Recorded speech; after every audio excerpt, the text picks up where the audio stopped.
Père, dans le nom de Jésus-Christ, nous nous agenouillons devant toi afin de reconnaître ta présence en ces lieux. Nous sommes à genoux afin de reconnaître ta royauté et ta souveraineté. Nous sommes à genoux pour nous dire que nous nous abaissons afin que toi tu sois élevé. Merci pour le signe, les prodiges et les miracles. Merci pour l'onction que tu as déversée en ces lieux. Merci car c'est un jour d'affectation. Merci car c'est un jour de transformation. Merci parce que quelqu'un sortira d'ici ayant été en contact avec ta présence tangible. Père, nous t'honorons, Seigneur Dieu des grâces parmi nous. Sois Dieu et laisse-nous être tes fils. Père Tout-Puissant, nous te promettons toute la gloire et que l'humain ne profite en rien à l'œuvre que tu accompliras. Laisse que toute la gloire te revienne pour le siècle des siècles dans le nom précieux et puissant, merveilleux, grand, élevé, ce nom Jésus-Christ de Nazareth. Nous avons ainsi prié, nous disons Amen. Acclamons très fort le Seigneur alors que nous prions.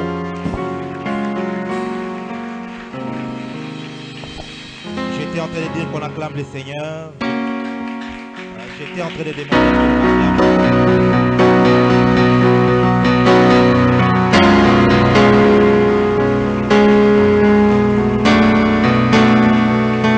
Alléluia. Est-ce que tu peux dire à ton voisin, c'est ton jour aujourd'hui? Amen, amen. Combien sont prêts ce soir? Combien sont prêts ce soir? Combien sont prêts à être touchés par Dieu ce soir? Combien ont soif de Dieu ce soir? Les enfants de la MAP me connaissent. Je ne suis pas quelqu'un qui me déplace si facilement. De manière générale, si je me déplace, c'est parce que Dieu m'y envoie. Et je crois que Dieu m'a envoyé pour quelqu'un ce soir. Je disais que je crois que Dieu m'a envoyé pour quelqu'un ce soir. J'étais en train de dire que Dieu m'a envoyé pour quelqu'un ce soir. Si tu es là, tu peux me donner un amen bien. Je remercie le Seigneur pour cette grande opportunité. Merci à ces grands groupes et ministères GEGEC et surtout à l'homme de Dieu, le berger Glody et Souka.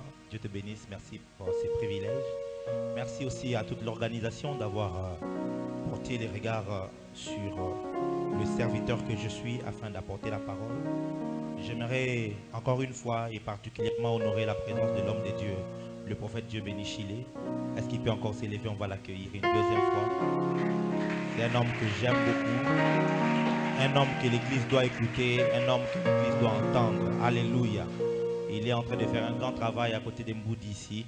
Et de plus en plus, le Seigneur est en train de l'amener plus loin. Que Dieu te bénisse, content de te revoir aujourd'hui.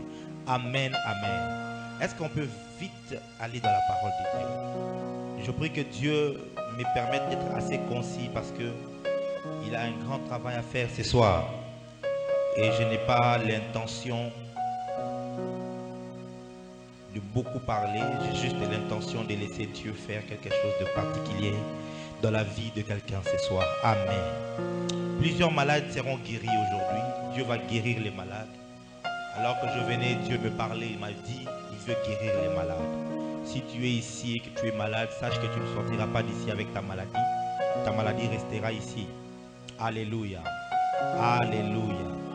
Plusieurs personnes vont recevoir le manteau qu'ils ont longtemps attendu auprès du Seigneur.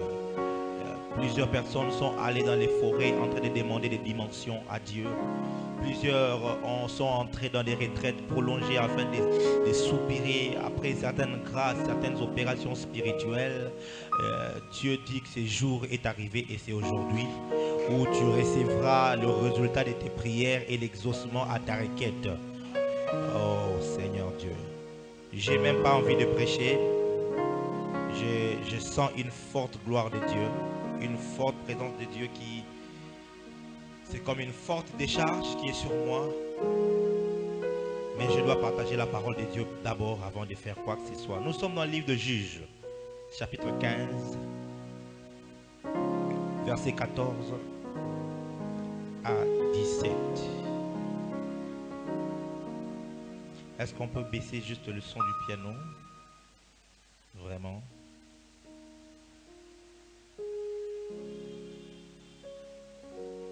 Juge.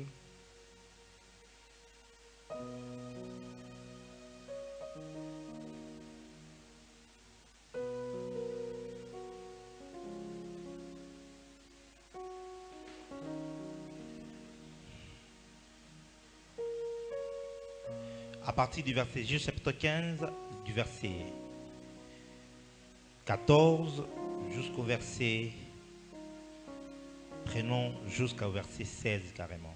J'ai lu au nom de Jésus-Christ. Lorsqu'il arriva à Léchi, merci de vous lever, merci beaucoup. Lorsqu'il arriva à Léchi, les Philistins poussèrent des cris à sa rencontre. Je me demande bien pourquoi est-ce que toute une armée doit pousser les cris parce qu'ils ont arrêté une seule personne. J'aurais préféré que ce soit un rapport égal à égal, ça veut dire une armée contre une armée. Mais toute une armée de plus de 1000 personnes sont en train de se réjouir parce qu'ils ont capturé une seule personne. Oh Seigneur, j'aimerais rassurer à quelqu'un que la valeur ou la quantité de tes adversaires détermine la valeur de ta grâce et de ta destinée. Si 1000 personnes, plus de 1000 personnes devront se mobiliser pour une seule personne, c'est qu'une seule personne vaut mieux que les 1000 personnes qui sont là. Aïe, aïe, aïe, aïe. Je n'ai pas l'intention de prêcher ce soir. La Bible dit, alors l'Esprit de l'Éternel le saisit. Quelqu'un sera saisi par l'Esprit de l'Éternel ce soir. Les cordes qu'il avait au bras devinrent comme du lin brûlé par le feu. Quel phénomène! J'aimerais quand même expliquer cela. Il a libéré 300 renards sur le champ des Philistins, des renards enflammés. Et quand il est rentré chez lui, les Philistins sont venus en armée pour l'arrêter. Et ses frères, refusant la guerre dans leur pays, ils ont demandé à livrer Samson auprès des Philistins dans toute tranquillité. Alors on l'a lié avec des cordes. Et la Bible dit que les cris des adversaires, lorsqu'elle a été poussée, l'Esprit de l'Éternel s'est saisi de Samson. Ce que je n'arrive pas à comprendre, c'est que comment est-ce que les cris des adversaires activent l'Esprit de l'Éternel. J'aimerais faire comprendre à un jeune aujourd'hui, lorsque tu vois les tempêtes s'élever avec force, sache que ce sont des signaux que l'Esprit de l'Éternel est sur le point de faire quelque chose. Je n'ai rien dit, j'explique seulement ce qui s'est passé. Et la Bible dit que les cordes qu'il avait liées sont devenues comme un lin. Ça veut dire elamba a pété, mais qui a été brûlé. Pratiquement comme de la poussière. Et les liens se sont directement rompus. Ah, ça, ce n'est pas mon problème ce soir. Je dois continuer par le feu. Et ces liens tombèrent de ses mains. Verset 15, c'est là que je suis. Il trouva une mâchoire d'âne fraîche. Il étendit sa main pour la prendre et il en tua 1000 hommes. Et Samson dit, avec une mâchoire d'âne et un monceau, 2 monceaux, avec une mâchoire d'âne, j'ai tué 1000 hommes. Amen. Nous allons rapidement dans 1 Pierre.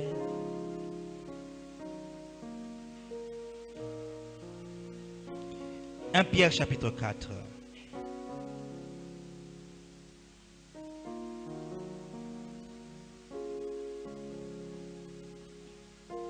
Verset 11. Il est écrit dans la parole de Dieu, si quelqu'un parle, que ce soit comme annonçant les oracles de Dieu. Si quelqu'un remplit un ministère, souvenez-vous qu'il a donné aux uns et il a aussi donné aux autres. Et là, il s'agit des ministères. Et ici, Pierre dit maintenant, si quelqu'un remplit un ministère, qu'il le remplisse selon. Est-ce que quelqu'un est avec moi, il peut dire avec moi ce qu'il est écrit? Qu'il le fasse et qu'il le remplisse selon la force que Dieu communique. Qu'il le remplisse selon la force que Dieu communique afin qu'en toutes choses, Dieu soit glorifié par Jésus-Christ, à qui appartienne la gloire. Oh yes, et la puissance au siècle des siècles. Amen. Nous finissons rapidement. Actes chapitre 10.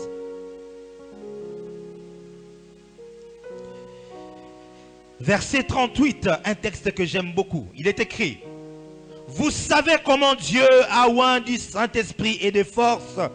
Il a oint du Saint-Esprit et de force Jésus de Nazareth, qui allait de lieu en lieu faisant du bien et guérissant tous ceux qui étaient sous l'empire du diable, car Dieu était avec lui. Acclamons la parole de Dieu et mettons-nous confortablement.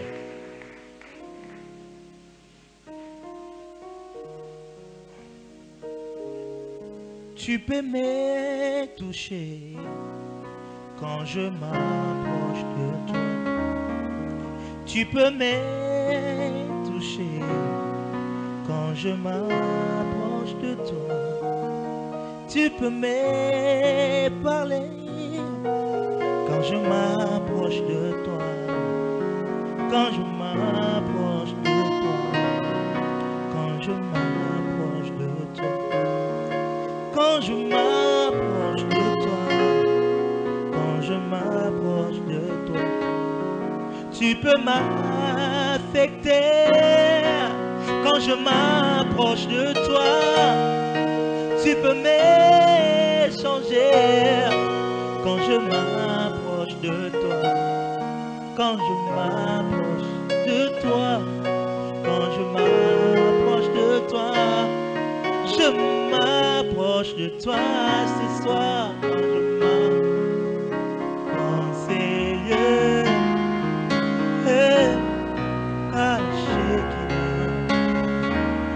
ces lieux, car la Shekinah est dans ces lieux. Je vois la Shekinah. Chante avec moi, sans micro, juste avec le voix. Je vois la Shekinah. Oh, alléluia. Précieux Esprit de Dieu, nous t'accueillons. Et en ces lieux, oui, la Shekinah. En ces lieux, la Shekinah est dans ces lieux. Je vois la Shekinah en ces lieux, car la Shekinah, car la Shekinah,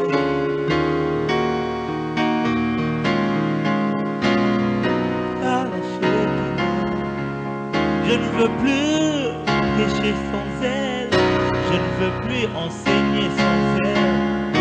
Je ne veux plus bouger sans elle.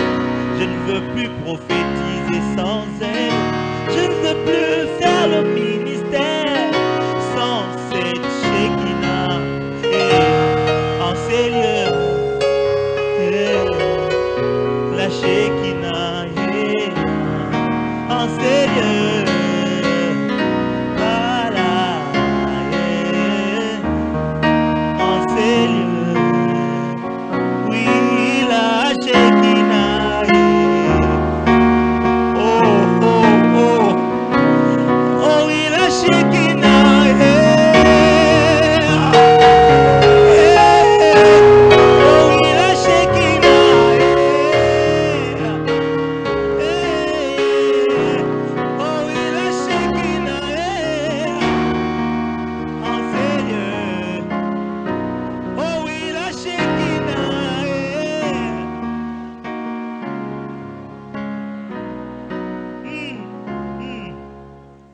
Les chérubins avec des roues seront porteurs de la Shekinah. Le séraphin dans le septembre se couvre devant elle. Les anges se prosternent devant la Shekinah. Et en ces lieux,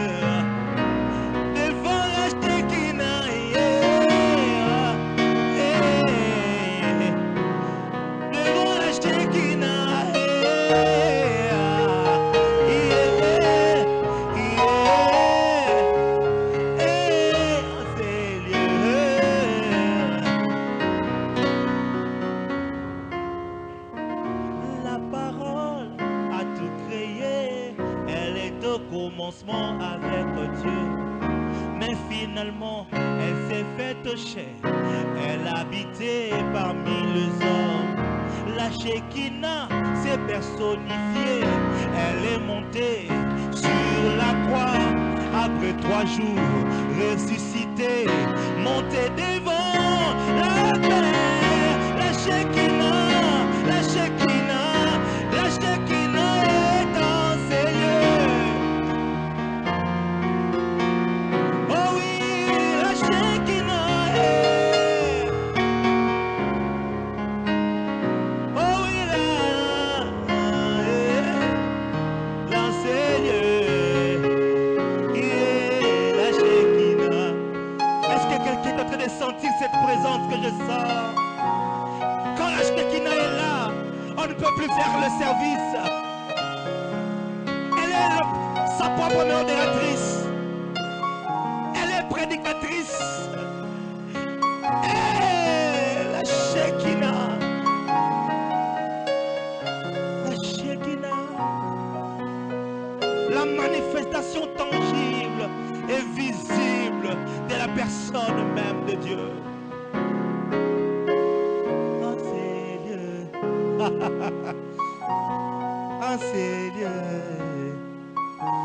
en ces lieux, en ces lieux, ce soir, il te touche, ce soir, il t'échangera, ce soir, il t'affectera, car la Shekinah est sérieux.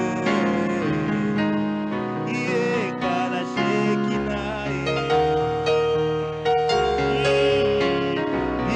Car la Shekinah est. Car la Shekinah est. Alléluia. Le monde aujourd'hui est rempli de défis. Le monde est rempli de beaucoup de défis. Dans tous les secteurs de la société, le monde rencontre des défis forts, des défis puissants. Aujourd'hui, dans le domaine politique, le monde rencontre des défis énormes. De plus en plus, il y a le G8, il y a le G20. Des grands puissants hommes d'État se rassemblent. Des grands décideurs essayent de voir comment pallier aux défis qu'il y a actuellement. Il y a des grands changements politiques avec le nouvel ordre mondial, l'Union européenne, aujourd'hui avec l'ascension de la Chine et de pays émergents comme le Brésil, comme la Russie et tous les autres. Il y a de cela 10 ans par exemple, le pays comme la Russie ne pouvait rien dire devant les États-Unis. Mais avec l'histoire qui s'est passée en Turquie, avec la Crimée pratiquement, les États-Unis s'est vu impuissant d'intervenir par rapport à cette grande crise qu'il y avait entre la Turquie et la Russie. Et avec, pardon, excusez-moi, l'Ukraine et la Russie, dans cette contrée qu'on a appelée la Crimée. Et j'étais en train de suivre le discours du président russe. Cet homme était en train de parler en disant que les États-Unis, vous voulez nous imposer des choses comme si vous voulez nous donner des leçons. Alors que vous, en Kosovo, en Tchétchénie, vous aviez fait des choses alors que la communauté internationale s'était opposée, mais vous avez quand même agi. Et pourquoi voudriez-vous vous opposer à moi alors que je suis en train d'agir dans la Crimée? Et aujourd'hui, les États-Unis se retrouvent pratiquement impuissants face à certains acteurs politiques. Ils se retrouvent pratiquement étant endettés d'à peu près de 400 milliards de dollars avec la Chine. Aujourd'hui, les États-Unis ne peuvent pas faire grand-chose parce que si la Chine ferme ses portes, les États-Unis tombent en faillite. Aujourd'hui, vous lisez, vous verrez qu'il y a crise par-ci, crise par-là. Vous vous rendrez compte que politiquement parlant, il y a beaucoup de défis. Il y a des défis sociaux dans le monde entier. Vous verrez qu'il y a la pauvreté par-ci et par-là. Aujourd'hui, en Afrique, par exemple, en Guinée, en Sierra Leone, au Libéria, on est en train de parler de ce virus qu'on appelle virus Ebola. Et c'est un virus qu'on appelle le virus hémorragique pratiquement parce que tu te retrouves le sang coulé de tous les orifices du corps humain. C'est un virus qui est en train de battre son plein et jusque-là, on ne sait pas quoi faire. Que faire devant ce virus Ebola? Dans le domaine de le phénomène social, de plus en plus, on essaye de pallier à ces problèmes de pauvreté, mais c'est difficile parce qu'il y a tellement de pauvreté dans le monde et ne pensez pas que ce n'est qu'ici en Afrique. En Belgique, le taux, la maladie la plus élevée, le taux de maladie le plus élevé, c'est ce qu'on appelle pratiquement la démence. Une forme de folie. Les gens sont en train de craquer en Belgique comme vous n'avez aucune idée. Pourquoi? Parce qu'à cause de la crise, ils ne savent pas comment vivre leur vie quotidienne à la normale. Vous savez, quelquefois, à l'Afrique, on a comme l'impression que nous souffrons plus qu'en Europe. Tandis que ceux-là, ils souffrent plus que nous. Parce que Bisso attend à moins pire qu'à toi, la bien, toi, la mouka bien. Mais Bango, ce gars, moi, compte bancaire est bloqué à cause de suicider. Il y a tellement de crises aujourd'hui. Il y a des crises économiques mondiales par-ci, par-là. Aujourd'hui, des pays comme la France, ils sont en train de faire des récessions. Excusez-moi tous les termes que je suis en train d'utiliser, malheureusement. J'espère bien que vous comprenez. Il y a tous ces problèmes de crise économique.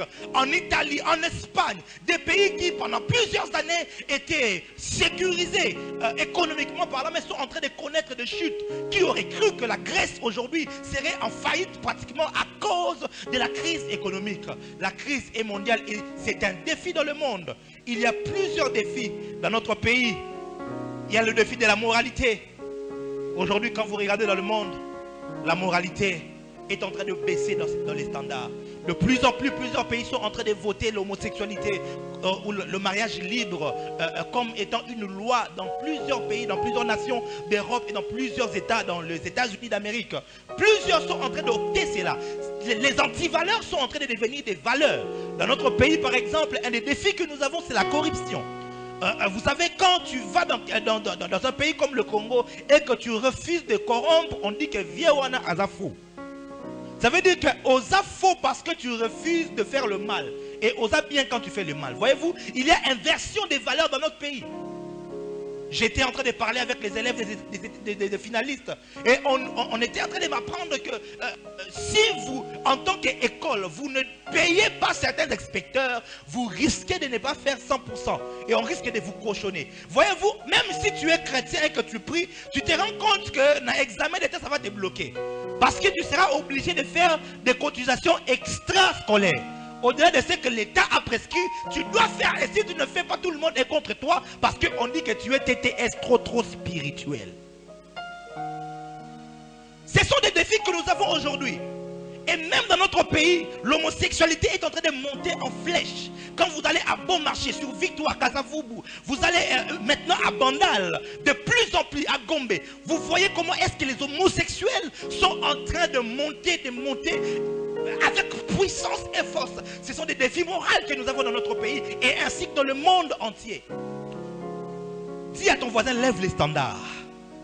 Alors que nous sommes en train de prier ici, Seigneur, Pambolanga, Seigneur, tout ça, moi. Il y a à l'extérieur, le monde est en train de changer et de prendre une autre tournure. Et en tant que jeunes gens, en tant que serviteurs, servants de Dieu, en tant que des porteurs de la gloire de Dieu, vous devez être au courant de ce qui se passe autour de vous pour savoir quoi demander à Dieu selon qu'il est écrit. Vous demandez, vous ne recevez pas parce que vous demandez mal. Parce que quelquefois, Dieu a juste besoin que tu lui fasses une demande qui correspond à son besoin à lui. Que tu lui fasses une demande qui correspond à ses attentes à lui. Si tu es Anne et que tu demandes à Dieu un enfant pour prouver à Pénina que Yopo Takandama peut se moinater. Mais si tu comprends qu'en Israël, il manque un prophète et que tu dis Seigneur, donne-moi un enfant, je te le redonnerai. Alors,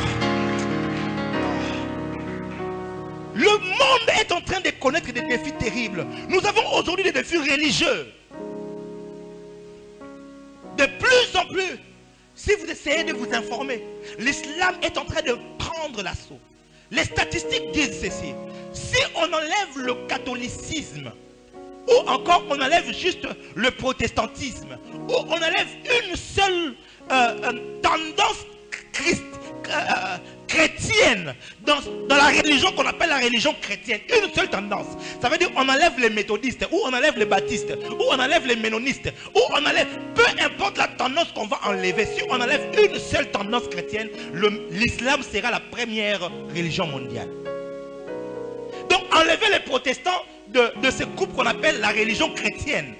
L'islam, c'est la religion. Si on enlève le catholique dans ce grand groupe, l'islam serait, en d'autres termes, l'islam est en train de devenir pratiquement, et très bientôt, on risque dans les statistiques d'avoir l'islam comme étant la première puissance, la première religion mondiale. Alors que nous sommes ici en train de nous battre, qui est le meilleur pasteur, qui est la plus grande église.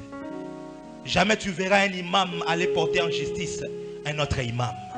Jamais tu verras un mualim sortir à la télé et critiquer un autre mualim, même s'ils ont des convictions différentes. Alors que nous passons notre temps à nous battre. Des défis sont devant là.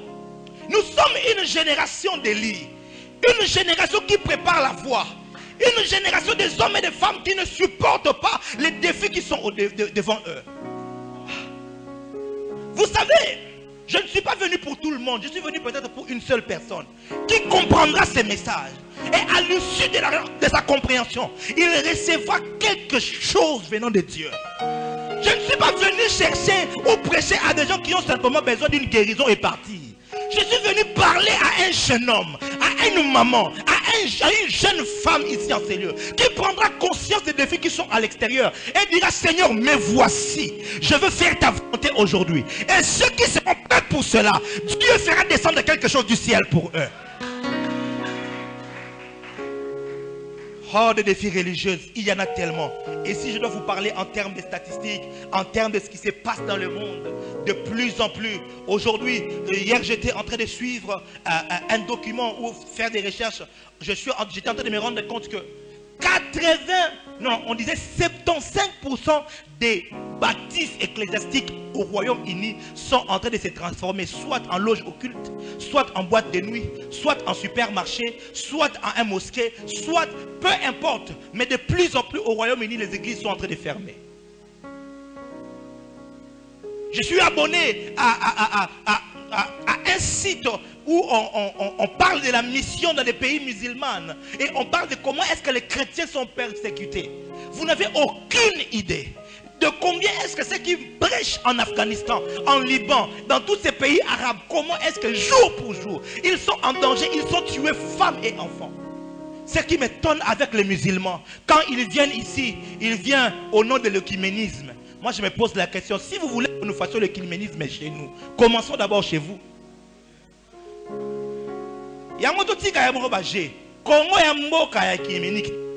Nous ne sommes pas un pays laïque, nous sommes un pays chrétien. Ce n'est peut-être pas encore officiel, mais ça va le devenir. Je le prophétise au nom de Jésus. Il arrivera un temps où si tu es musulman, tu auras du mal à prier dans ces pays. De la même manière qu'on ferme les églises chez eux, on commencera à fermer les mosquées ici. Non pas en utilisant les armes ou la police. Nous allons fermer les mosquées en utilisant la puissance de Dieu. Je vois un jeune homme venir comme ça, se tenir devant les mosquées, commencer à parler et dire Rastapata ratata, Ripro, et il y a comme un bombardement qui se fait. Et on dit non, on doit quitter dans ce quartier parce qu'il y a une personne qui est dangereuse pour nous. Dans la nation, à cause des défis qui sont devant nous.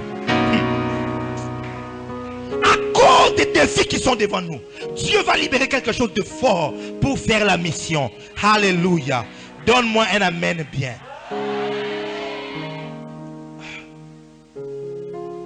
De plus en plus, en ces jours, le royaume de Satan est en train d'avancer à vive allure. Vous savez, Paul, en écrivant dans une de ses épîtres, il parle et il dit ceci: nous n'ignorons pas ses desseins, en parlant du diable. Il dit: car nous ne sommes pas sans ignorer de ce qu'il prépare ou de ses desseins. Plusieurs personnes pensent que le fait de vouloir connaître ce que le diable fait est une façon de lui donner de la place. Non. Parce que ceux qui osent jouer, il y a Barça et qu'il y a entraînement, tu ne fais que connaître ce qui est à toi, tu ne cherches pas à connaître ce que l'adversaire fait. Tu risques l'excellence de ton jeu, aller là-bas et te faire massacrer comme quand on était contre Dortmund. Ou encore contre l'autre équipe des Allemands, la Bayern. Vous êtes tellement soyons sûrs de vous, au lieu de prendre aussi le temps de connaître ce qui se passe chez l'adversaire. Jésus-Christ a dit ceci. Alors que les disciples sont allés, ils ont guéri les malades, ça c'est dans Luc chapitre 10. Ils reviennent, ils disent, même les malades, les démons nous ont été soumis. Il dit ceci. Je voyais Satan tomber comme un éclair. Ça veut dire quoi? La victoire ou l'autorité de Jésus dépendait de la connaissance qu'il avait de la Satan. Et aujourd'hui, quand tu regardes dans le monde et que tu montes dans les prophétiques, tu te rendras compte que le royaume de Satan est en train d'avancer à vive allure. Aujourd'hui, nous avons perdu le contrôle de l'Europe en tant qu'Église. Là, je ne parle pas d'une institution religieuse. Mais en tant qu'Église, nous avons perdu l'Europe. Aujourd'hui, en France, tu ne peux pas prêcher ouvertement Jésus, on t'arrête. Il y a une vidéo qui circule même sur Internet et sur Facebook. Un frère était en train de prêcher la bonne nouvelle comme ça. Et il parle contre l'homosexualité. Un blanc arrive comme ça. Et il commence à les tabasser. De plus en plus, la porte pour l'évangélisation en Europe est fermée. Aujourd'hui aux États-Unis, là où j'ai oublié l'endroit, en tout cas je crois que c'est à New York ou à Washington, j'ai oublié. On avait érigé une statue ou un monument des 10 commandements. L'église de Satan aux États-Unis a demandé à ce qu'on enlève ces statues pour mettre à la place un monument, ériger un monument à l'honneur de Satan.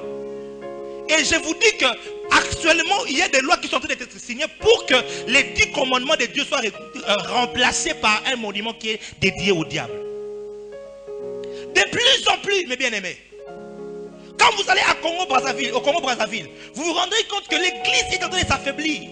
Parce que là, la franc-maçonnerie s'est érigée et il y a comme pratiquement le numéro 1 du pays est le grand prêtre ou le grand maître d'une loge, de la loge du loge franc-maçonnique là au Congo-Brazzaville. Et là, j'étais en train de marcher comme ça, tu arrives à Mongali, tu vois des obélisques être érigés par-ci et par-là.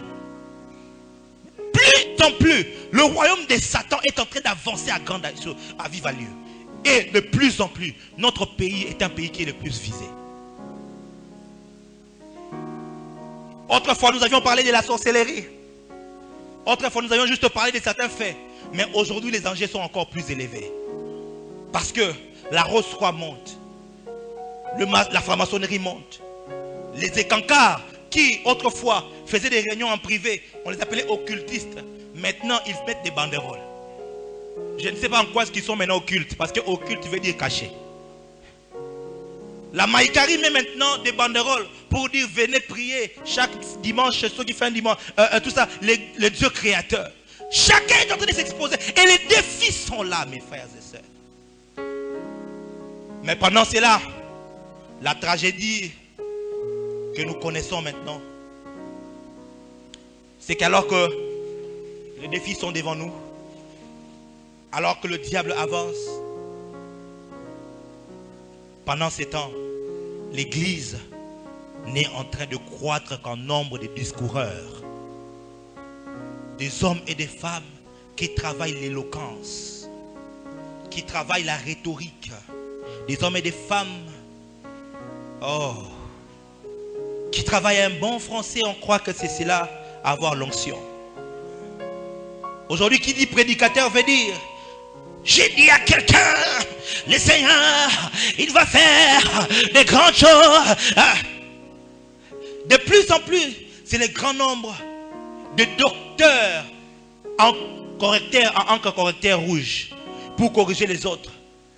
De plus en plus, il n'y a que des discoureurs et des prédicateurs de fables. Des hommes et des femmes qui vous amènent l'utopie. Un homme est venu comme ça, bien aimé. Je vais vous prêcher le mystère de débauche comment on l'appelle, du chameau. Moni chameau. Chameau là on a débauche et ça symbole il y a ancien et nouveau testament. Bon ce que chameau là dans 4 makolo. 4 makolo il y a 4 évangiles. Chameau papa. De plus en plus, quelqu'un a dit, je vais vous prêcher aujourd'hui le mystère ya Mukongo Koba.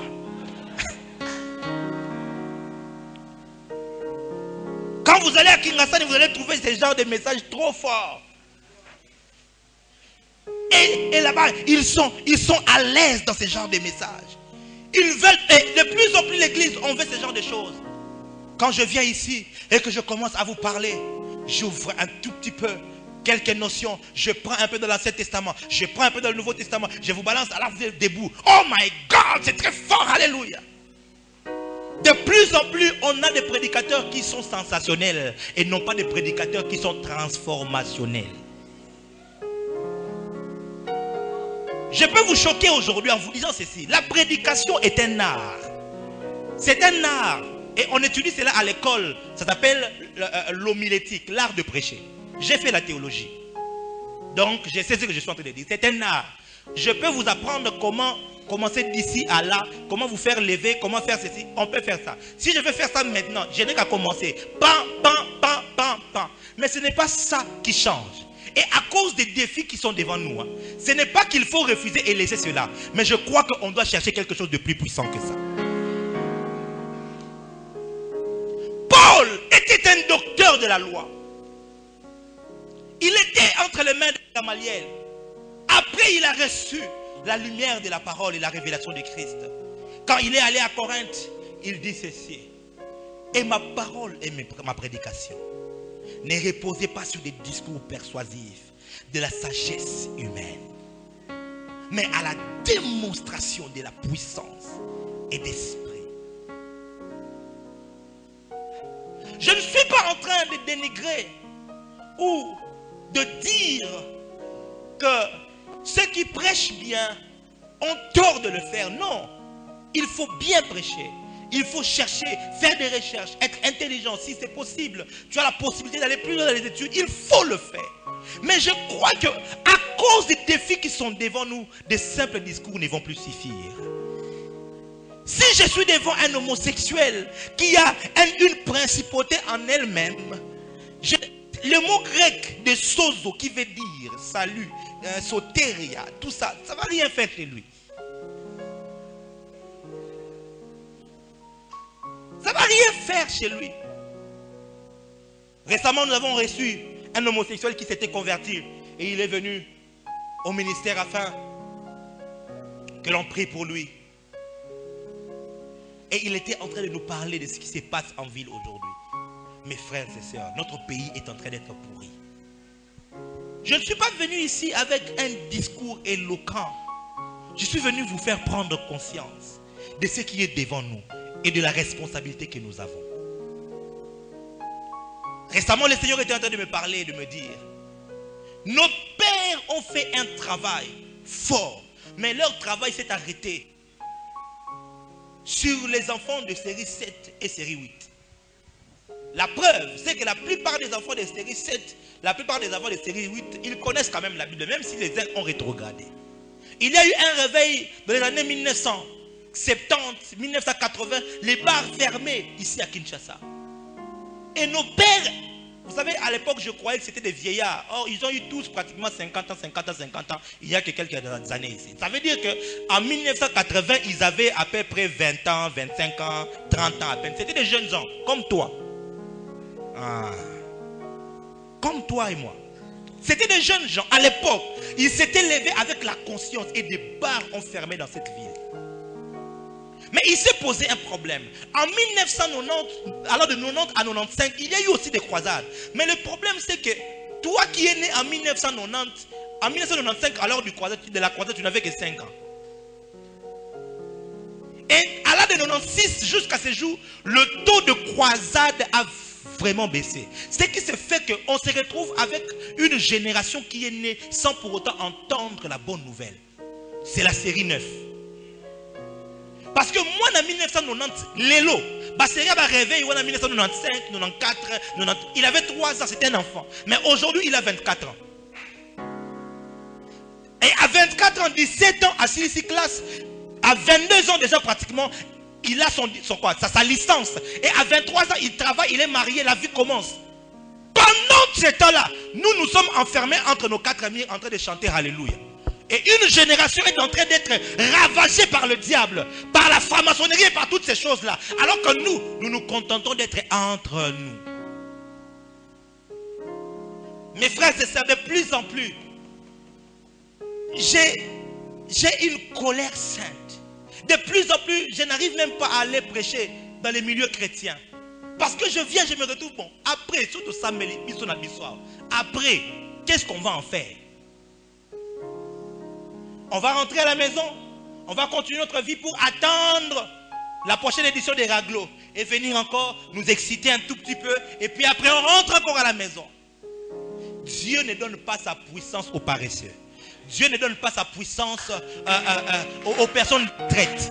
Dieu ne donne pas sa puissance pour des spectacles ou encore pour bâtir un empire personnel. Dieu donne sa puissance pour une mission, pour relever un défi.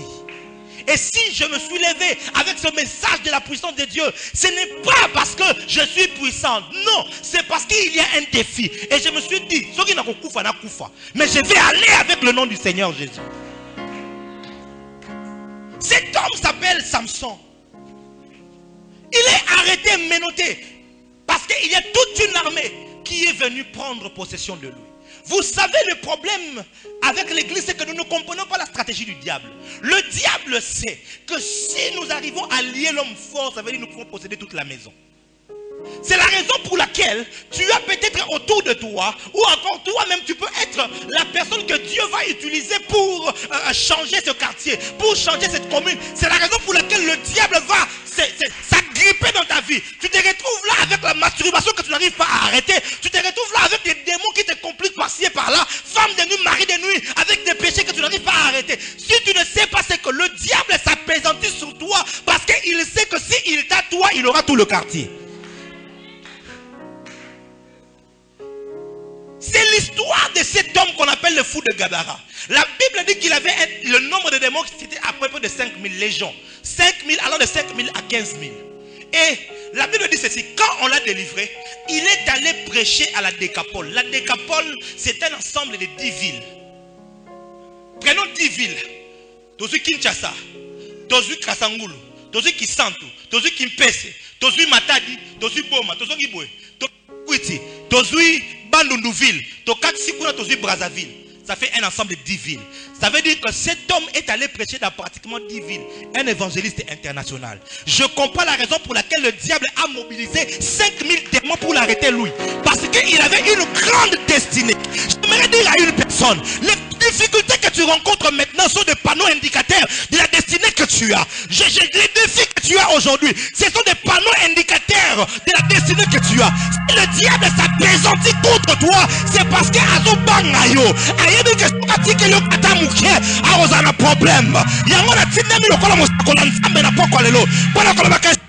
problème. Parce que tu seras non seulement libéré, mais tu recevras aussi le mandat pour aller prêcher à Kisatu, à Kasangulu, pour aller prêcher comme cet homme-là. Une armée s'est appesantie sur Samson. Parce que les Philistins savaient, si on arrive à battre Samson, nous allons contrôler la nation d'Israël. C'est la raison pour laquelle, fais attention mon frère, ma soeur. Si le diable arrive à t'avoir, il aura la porte d'accès pour toute ta famille. Peut-être que tes parents ne connaissent pas le Seigneur, mais toi tu connais le Seigneur. Peut-être que tes cousins, cousines ne connaissent, mais toi tu connais le Seigneur. Et le diable sait qu'il faut que je le tente, il faut que je l'envoie telle tentation. Il faut que j'arrive à les détourner. Si j'ai réussi, alors à cause de lui, j'aurai le contrôle de toute la famille. J'aimerais dire à un général de Dieu en gestation en ces lieux, ne pêche pas, ne cède pas à cette tentation, ne cède pas à tes avances. Ne cède pas à ces pressions. Le diable sait, il sait très bien. Il se concentre sur toi parce qu'il sait que tu es le catalyseur d'un réveil, peut-être en France ou en Belgique, en Algérie ou en Tunisie. Il sait très bien, c'est la raison pour laquelle il t'envoie cette femme, cet homme, pour te dérouter du droit chemin. Parce qu'il sait que Tokyo, Lali, ce sont des nations qui vont dormir. Ça me rappelle l'histoire d'Élisée, de ces 4 lépreux. Quand ils sont allés, ils étaient en train de manger. À un moment donné, ils se sont dit, ce que nous faisons n'est pas bien. Ce que nous faisons n'est pas bien. Car ce jour est une journée de bonnes nouvelles. En réalité, la prospérité d'une nation dépendait de la volonté ou du réveil des 4 lépreux. Si ces 4 lépreux ne s'étaient pas réveillés, toute une nation allait continuer à souffrir dans la pauvreté. Ah, je suis en train de dire à quelqu'un, oh ça m'a bé,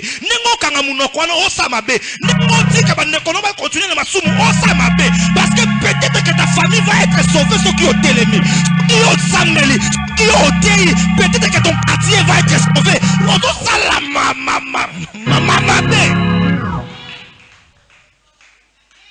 On l'a enchaîné. Finalement, on l'a amené pour le livrer.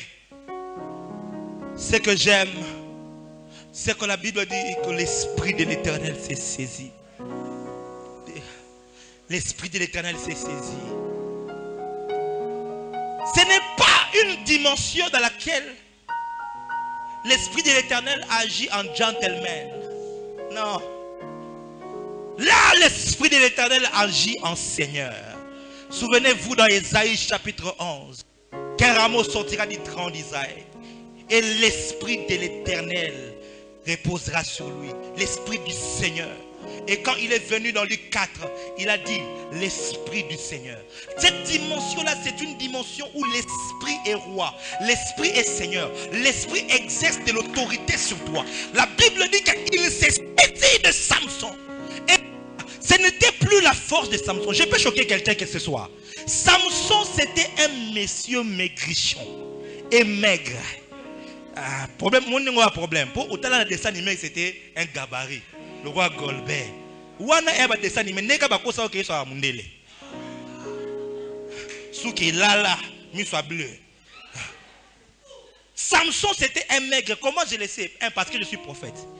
Comment Moïse savait que Adam et Ève ont été créés le 6e jour?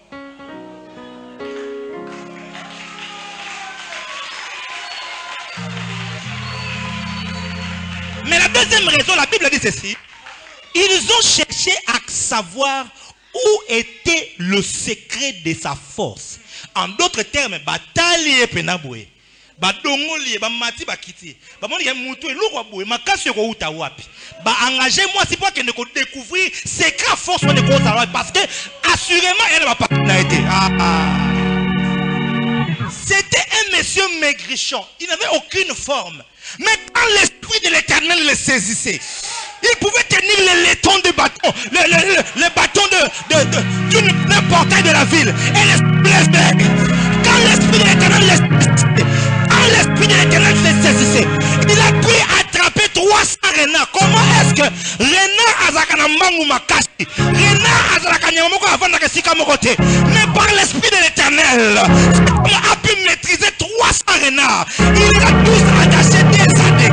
Je ne sais pas comment il l'a fait, mais par l'Esprit de l'Éternel, lorsque l'Esprit de l'Éternel le saisit, tout là, la Bible dit que ces cordes ont été rompus. Ces liens ont été rompus. Il y a une délivrance qui se fera par l'Esprit de l'Éternel. Il y a une libération qui se fera par l'Esprit de l'Éternel.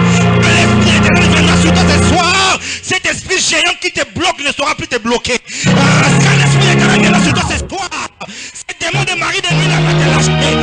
L'Esprit de l'Éternel viendra sur toi et il va t'estimer. Là encore n'est pas mon problème. La Bible dit qu'il prit une mâchoire d'âne fraîche. Et avec une mâchoire d'âne, il a pu tuer 1000 soldats. Bien-aimés, soyons assez humains et réfléchissons. C'était avec quelle stratégie, quelle technique pour qu'une mâchoire d'âne puisse tuer 1000 personnes? C'est parce qu'au fait, quand il y a eu contact entre la main de Samson et la mâchoire, l'Esprit de l'Éternel a communiqué une force à la mâchoire. Ce n'était plus question du bras, de l'ardeur du bras de Samson, mais c'était une question de la puissance de l'Esprit sur la mâchoire. Et comment il a la laser? Des milliers de personnes tombaient par terre parce que la mâchoire avait quelque chose. La mâchoire était porteur de quelque chose. Ce n'était pas seulement Samson qui était saisi, mais la mâchoire était ointe. Et je me souviens de quelque chose dans Actes chapitre 19. La Bible dit, et Dieu faisait des miracles extraordinaires entre les mains de Paul. À tel instant qu'on prenait des mouchoirs, des linges, qui avaient touché son corps. Et on amenait même posé sur des malades. Et les maladies sortaient et les démons aussi partaient. Oh mon Dieu, il y a un phénomène bizarre. Le problème, ce n'est pas Paul, le problème n'est pas au niveau des mouchoirs. Le problème, c'est que l'Esprit de l'Éternel passe par Paul et affecte le mouchoir. Je suis en train de dire à quelqu'un, si l'Esprit de l'Éternel a affecté une mâchoire et affecté un mouchoir, il peut t'affecter toi ce soir. Il peut t'affecter toi ce soir. Je suis en train de dire, il peut t'affecter toi ce soir. Je dis qu'il peut t'affecter toi ce soir. Il peut t'affecter toi ce soir. Si tu es d'accord, dis avec moi, yes!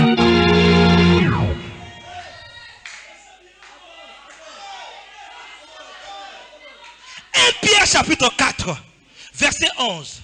La Bible dit ceci. Que celui qui a le don pour prêcher, qu'il le fasse comme annonçant les oracles de l'Éternel. Je suis fatigué des hommes et des femmes qui sont comme prêtre François, pape François. François combien? Hein? La Bible dit... la Bible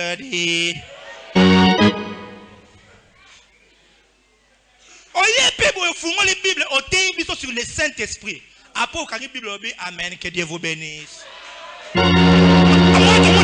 Catholique. Je suis fatigué des hommes et des femmes. La Bible dit là, à époque, à cause des défis. Parce que là, Pierre est en train de parler du temps de la fin. Il dit que c'est lui qui sera en train de faire ce travail. Qu'il le fasse comme annonçant les oracles. Et ceux qui amenaient des oracles à l'époque de l'Ancien Testament, c'était des nabis, c'était des prophètes. Des hommes qui étaient enceintes de la voix de Dieu. Jérémie disait que ta voix était comme une flamme de feu à l'intérieur de moi, ça me brûlait. Ce sont des hommes et des femmes qui restent longtemps dans la présence de Dieu. Et là, ils entrent dans le yada, dans l'intimité. Ils sont en contact avec la gloire de Dieu. Et la gloire de Dieu les met en tête de la parole. Écoutez-moi, je vais vous donner la formule des oracles. La formule des oracles est ceci. L'Esprit de l'Éternel viendra sur toi, l'ombre du Tout-Puissant te couvrira et tu porteras un enfant. Parce qu'au commencement était la parole. La parole était avec Dieu. Et la parole était Dieu. Cette parole, oh mon Dieu. En fait, Marie était enceinte de la parole de Dieu. Elle était juste enceinte. Mais comment est-ce qu'elle a reçu cette grossesse? C'est quand elle était en contact avec l'Esprit. Elle était en contact avec l'Esprit. Or, le psaume dit ceci. Celui qui demeure dans l'abri du Tout-Puissant, il demeure sous l'ombre. Celui qui habite, c'est une personne, oh mon Dieu. Cette dimension-là, nous allons bientôt en parler, c'est épikaïzo. Une dimension où des personnes sont sous l'ombre du Tout-Puissant. C'est cette génération des hommes et des femmes dangereuses que Dieu va libérer. En fait, les oracles ne viennent pas n'importe comment. Ce n'est pas parce que j'ai étudié l'hébreu et le grec. Non, mes frères. Les oracles sont des résultantes du fait qu'une personne a été en contact avec la Shekinah. En contact avec la présence de Dieu. Et une personne qui entre dans la présence de Dieu ressort enceinte de la parole de Dieu. Est-ce que je peux répéter? J'ai dit ceci. Une personne qui entre dans la présence de Dieu ressort enceinte de la parole de Dieu. Et cette parole-là, c'est ce qu'on appelle oracle. Dis avec moi oracle. Dis avec moi oracle. Il y a une génération de hommes et de femmes qui sont ici. Tu seras porteur des oracles de Dieu. À la sortie, à ta sortie de cette conférence, de cette convention, tu sortiras ici avec un oracle. Ce que j'aime avec l'oracle, c'est que l'oracle n'est pas un édit royal comme dans les humains. L'oracle est un porteur d'esprit. En fait, quand une personne libère un oracle, il ne libère pas les paroles. Il libère l'esprit qui affecte, qui amène au changement. Parce qu'il est écrit dans le psaume, bénissez l'Éternel, vous ses anges, qui en fait, bénissez l'Éternel, vous ses anges, qui agissaient ou qui accompagnaient la voix de sa parole, qui réagissez à la voix de sa parole. Qu'est-ce qui se passe? Quand une personne reçoit un oracle et qu'il commence à libérer cela provoque un tourbillon dans le monde spirituel. Pas pour rassembler les démons, mais un tourbillon qui rassemble les anges. Parce que quand la parole de l'Éternel qui il y a un mouvement angélique qui s'ensuit. Les jours sont en train d'arriver et elles sont déjà là. Où tu te lèveras devant Mboudi et tu diras Mboudi, ainsi parle le Seigneur. Et quand tu seras en train de libérer les oracles, il y aura comme un mouvement. Et les sorciers seront en train de venir déposer les fétiches. Mon Dieu, je suis en train de prophétiser sur quelqu'un. Ils seront parce qu'il y aura comme un esprit qui sera en train de les poursuivre. Bien-aimés dans le Seigneur, dans l'état dans lequel nous sommes, une parole sans esprit n'est rien. C'est comme ça que Jésus a dit la chair ne sert à rien. Car la lettre tue. L'esprit. Mais là n'est pas mon problème. La Bible dit que c'est lui qui exerce le ministère, qu'il la remplisse avec la force que Dieu donne. C'est cela le problème de l'église, mes frères. Nous exerçons le ministère avec la force que notre communauté nous a conférée. Nous exerçons le ministère avec la force que des 3 partenaires, 4 partenaires qui sont en Europe nous ont donné. Ils ont dit, papa, je crois en toi. Je vais te donner 40 000 $, va faire une croisade. Et tu t'es dit, je vais aller.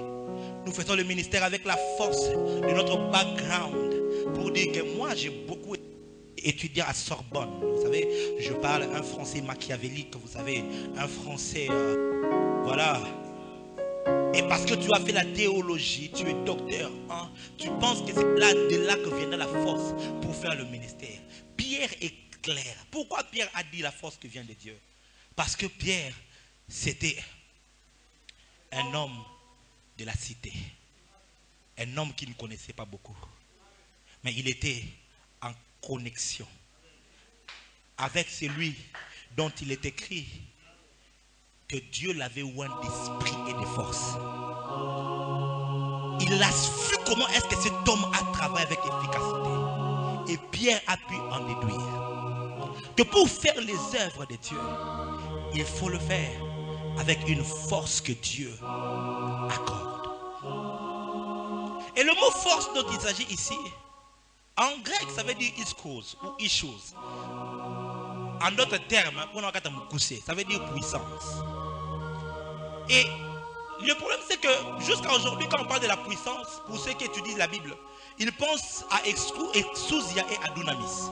Ce sont les mots que nous connaissons généralement. Or, dans le grec, il y a à peu près 5 ou 6 mots grecs qui, quand on parle de la puissance, ça veut dire ceci, ceci. Et chaque mot a un but précis. Et là, quand on dit qu'il le fasse avec la force que Dieu donne, le mot iskous qui est là, c'est une puissance qui dégage de l'énergie. Et cette puissance-là a agi avec Jésus le jour où cette femme a touché le pan de sa robe. Jésus a dit, j'ai senti une force sortir de moi. La puissance intangible, une puissance que l'on peut toucher, une puissance que l'on peut palper, une puissance que l'on peut matérialiser. C'est dans Iskous, quand elle se manifeste, que tu peux parler à un hindou ou à un athée. Après, il a le cœur vivement touché. Et il s'est dit, oh mon frère, qu'est-ce que je peux faire? C'est dans Iskous que tu peux aller. Comme cet homme qu'on appelle Saint Patrick. Il est en Irlande. Et là, oh mon Dieu, il a fait un concours. Les magiciens de toute l'Irlande l'ont défié. Et ils ont dit, ok, venez vous tous. On va faire un concours, allumer un feu. On va entrer dedans. Celui qui va ressortir vivant, c'est que son Dieu est vivant. On va adorer son Dieu. Et ils ont dit non, il y a un grand maître. Peut-être qu'ils sont élèves. Azul disciple, ils ont Azul manteau. Après ses disciples. Ils ont un manteau magique. Les disciples étaient entrés dans le feu. Il était en train de faire. Les magiciens ont cru que c'était de la blague. Il a dit, donne-moi ton manteau magique. Il a pris le manteau de Saint Patrick. Il l'a mis. Il est allé dans le feu. Il a commencé à brûler. Et Saint Patrick, il a suivi dans le feu. Il a retiré le manteau qui n'avait pas brûlé. Il est ressorti. Ischus, c'est une dimension que Dieu libère pour relever les défis. C'est une vertu qui sort tout droit du trône de Dieu. Quand Dieu libère ces genres d'onction, c'est pour répondre aux besoins urgents. C'est une onction qui amène de l'efficience et de l'efficacité. Ça veut dire pour être efficace, c'est juste la puissance de Dieu, mais c'est une autre dimension de la puissance de Dieu. Ou c'est un autre compartiment dans la maison qu'on appelle la puissance. Car la puissance a plusieurs compartiments. Il y a le compartiment de Dunamis, de Exousia, mais il y a aussi la dimension de Kratos. Il y a la dimension de Ischus. Il y a la dimension de Pikaïzo. Je vous complique. Hein? Ce sont des mots grecs. Dans la Bible, en français, au monde arabe, puissance, puissance, puissance, puissance. Mais quand tu entres là, tu étudies, tu te rends compte qu'en français c'est puissance, mais en grec c'est autre chose. Et quand tu étudies en profondeur, tu te rends compte que c'est une autre dimension de la puissance de Dieu. Et ce soir, le Seigneur m'a envoyé comme prophète de Dieu, afin de libérer sur des hommes des défis, une onction pour des défis. Donc comme il y a force contre force, il n'y aura plus de contestation. On ne va plus faire de débats. Les temps sont en train d'arriver. Moutouana Mboudidia comme église des noirs, ou azotia makele le koto. Okoya olobina soki ozana nzambe. Donc il y a sur la pompage. C'est cette puissance qui fait que la mâchoire d'Anne puisse tuer plusieurs personnes. Ah, je suis en train de te voir devenir un assassin. C'est spirituel. Tu vas tuer le paganisme dans les cités. Tu vas tuer des cancers. Tu vas tuer des myomes. Tu vas... Aïe, aïe, aïe, aïe. La Bible dit ceci. Je vais le dire à la manière dont il est dit en réalité. La Bible dit ceci. Vous recevrez une puissance, le Saint-Esprit. Non, non. Vous recevrez une bombe. Le Saint-Esprit survenant sur vous et vous devenez mes kamikazes. C'est ce que ça veut dire. Puissance dunamis, bombe. Vous recevrez une bombe. Le Saint-Esprit, si vous venez sur vous, vous devenez mes témoins. Témoins, c'est martyr. Ça veut dire tout et ça koufa na ya obanga souliwate. Et batonne na benga bango ba kamikaze. Vous recevrez une bombe. Le Saint-Esprit, si vous venez sur vous et vous devenez mes kamikazes. Il s'agit de kamikazes de Dieu. Une jeune fille qui n'a peur de rien. A consigné au député wana le bango ne ba kontakate. O kende kuna otoke boum boum boum boum. Mutali bosso oyo azomeka ko fungolo porte. O bengi comme na maman n'a pas la manique au bang. Les temps sont en train d'arriver où nous allons démontrer la puissance de Dieu dans toute institution du pays, dans la politique, dans la musique, dans l'étude, peu importe où tu seras. Oh, ce professeur-là, c'est un occultiste pour réussir dans son cours. Il faut entrer dans sa loge. Tu vas aller l'affronter. Aïe, aïe, aïe, aïe. Tu vas aller l'affronter. Les temps sont en train d'arriver. T'as là. Mutuna mutu nzambe apesaka nguya selon le type d'appel qu'il a. Ko discuter na nguya nzambe apesinga te po oyebite mission ni nana ngote. Oyebite ba genre ba définir nyonga nana ngote. Ko discuter na ngate parce que oyebite ba esprit ni ngana lutaka na bangote. C'est ça le problème, c'est que les gens pourront peut-être mal te comprendre, mais ils ne sauront pas ce qui t'anime en réalité. C'est comme un Élie qui est sur la montagne. On lui dit homme descend, homme de Dieu, quand les Wahhabis veulent te voir. Il dit si je suis homme de Dieu, que le feu tombe sur vous et qu'il vous consume. Et quelqu'un qui est intelligent dira même Élie tu es meurtrier. Mais on est invité maintenant dans la réalité. Les genres d'esprit de Jézabel qui sont en train de combattre, vous ne savez pas. Et pour ça, il faut simplement que les faits se matérialisent. Écoutez-moi bien aimé, à cause des enjeux qu'il y a dans le monde, à cause des défis qui sont devant nous, Dieu veut susciter une génération des hommes et des femmes qui seront porteurs de cette puissance-là, afin d'aller relever les défis, afin d'aller relever les défis dans la société, dans les églises, dans les communautés, dans les cités, afin de relever les défis, de bouter en dehors et d'établir le nom de Christ. Selon qu'il est écrit lorsque vous priez, dites que ton règne vienne. Le royaume ne vient pas, n'attendons pas le royaume pour dire le royaume vient. Le royaume vient par imposition. Il faut imposer. Jésus a dit ceci: allez, faites de toutes les nations des disciples. Vous allez les battre. C'était un ordre du commandant à son armée. Il a dit allez en conquérant, parce qu'apostolos veut dire conquérant. Des hommes de conquête. Il ne faut pas aller discuter avec les malades. Un pasteur était devant un paralytique. Il voulait le toucher. Akalabi, ah, si Jésus était là, tu allais guérir, tu allais marcher. Tu n'iras pas comme cela, bien-aimé. Nous étions dans une réunion la semaine passée juste avec le prophète Joël Francis. Et il a fini le service, il est parti. Les gens venaient, j'ai imposé le main et un paralytique est venu là. J'ai regardé, pendant une année,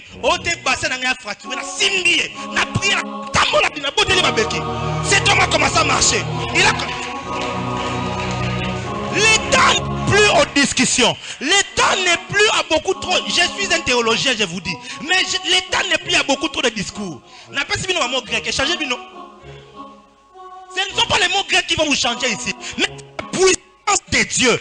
Nous voulons une génération. Il a donné aux uns, il en a donné aussi aux autres. S'il avait donné à William Marion Branham, il va aussi te donner. S'il avait donné à Catherine Kuhlman, il va aussi te donner. S'il avait donné à Papa Edina Bala, il va aussi te donner. S'il avait donné à Benson Itaosa, il va aussi te donner. Il a donné aux uns, il donne aussi aux autres.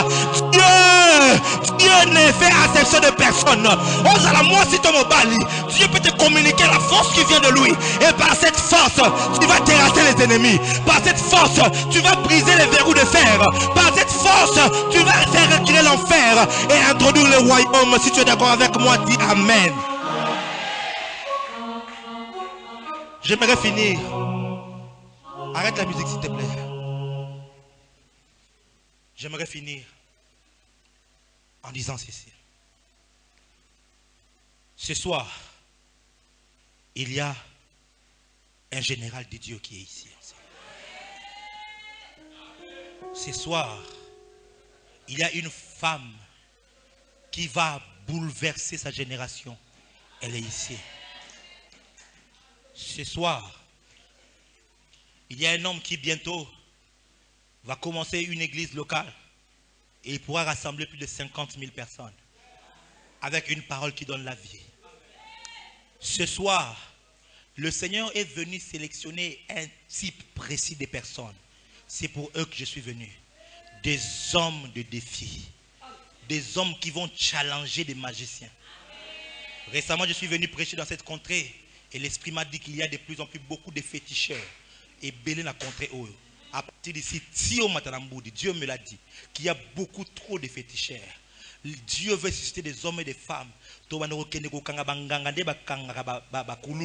Opération Likofi. Tu vas arriver là-bas et il sera paralysé. Il ne saura pas fonctionner parce que tu as une puissance qui vient de Dieu. Je suis venu ce soir pour ces gens de femmes et d'hommes qui n'ont peur de rien. Et occupés HD. Et occupés, vous savez, un pasteur est venu me voir, ça fait au début de l'année. C'est un pasteur d'une église protestante. De l'église qu'on appelle Sebeko, vous imaginez. Ça veut dire que communauté baptiste Congo. Là-bas, on ne croit même pas à l'esprit. Et il m'a dit, prophète, je ne croyais pas en toi. Le jour où j'ai vu tes services à la télévision, j'ai dit, tu es un occultiste. Comment est-ce que tu peux donner double patte dans les vies des gens tombés? C'est pas normal. Ça, c'est la magie. C'est dingue. Si tu connaissais ma colère contre les catcheurs, tu ne peux pas savoir. Ces hommes-là ont détruit des cités.